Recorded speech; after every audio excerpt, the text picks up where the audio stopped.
New details on the affair that has brought down the head of the CIA. The decorated and celebrated four-star general David Petraeus, once considered a possible presidential candidate. This all started with an FBI investigation into emails between Petraeus and his biographer, a woman named Paula Broadwell. And so we start this morning with our senior justice correspondent, Pierre Thomas, who's in Washington. Pierre, good morning. Good morning, Nan. The nation's keeper of secrets was keeping a scandalous one of his own. And just like that, an affair taints a storied military career and life of service to country.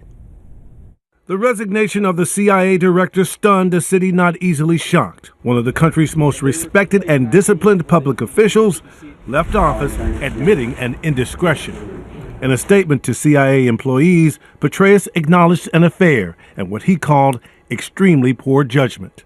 Such behavior is unacceptable, the statement said, both as a husband and as a leader of an organization such as ours. On Thursday, Petraeus went to the White House to turn in his resignation, the same place he has so frequently been called on to serve. It was a great privilege to serve there with our young men and women. The affair was discovered by the FBI after concerns about inappropriate emails associated with Petraeus surfaced. The focus of the probe turned to Petraeus' biographer, Paula Broadwell. We would do a lot of interviews on runs. For him, I think it was a good distraction from the war. Petraeus had been the public face of two wars, one of the architects of the successful surge in Iraq, which helped bring the war there to an end. From Iraq to Afghanistan, then a call to head the CIA. Are you ready to come back? Ready for the CIA?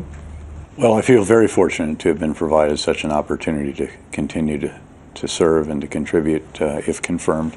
As he took over the CIA, Holly, his wife of 37 years, stood by his side as she had done so many times before. The two had met at West Point. She was from a long line of Army royalty. Her great-great-grandfather fought in the Civil War.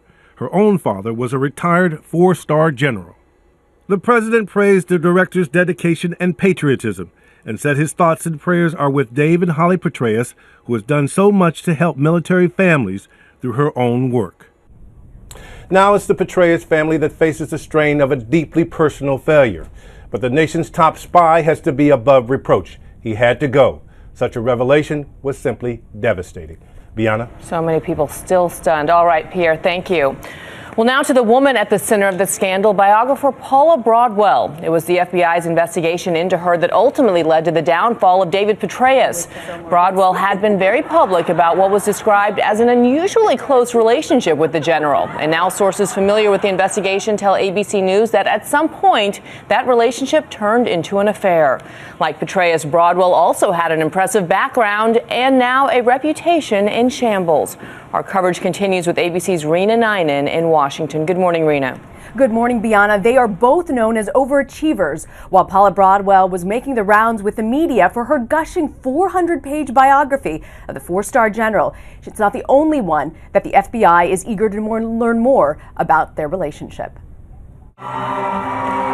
Paula Broadwell, lifelong overachiever since high school in North Dakota, where she was valedictorian and homecoming queen, went on to receive honors for academics and leadership at West Point, and was ranked #1 overall in fitness in her class. She spent some time in the Black Ops, got a degree from Harvard, and later became biographer to David Petraeus. You ever feel like he dropped his guard with you? No dirty secrets. During a book tour earlier this year to promote that biography, Broadwell spoke about her access to Petraeus, taping many of the interviews for her book while running 6-minute miles with the general. To get to know him, he wanted to run with you. I thought I'd test him, but he was going to test me. But that was the foundation of our relationship. That relationship now placing the highly accomplished 40-year-old mother of two in the center of a CIA scandal. You seem to have I don't know if special relationship is the right word, but he's taken a liking to you. On WFAE radio, she was careful to protect her reputation, now tarnished. I think, he was concerned a little bit about his legacy as a leader in that position, probably naturally would be. And he was excited to have someone who he could trust. Married to radiologist Dr. Scott Broadwell, the Ironman triathlete seemed as disciplined about her marriage as she is about her fitness. You can do it! Come on! We're the troopers! Is this how arguments are settled in your house by any chance? Every time. All right, so I don't win much. Broadwell's 40th birthday was yesterday. She has 15 years of military service under her belt.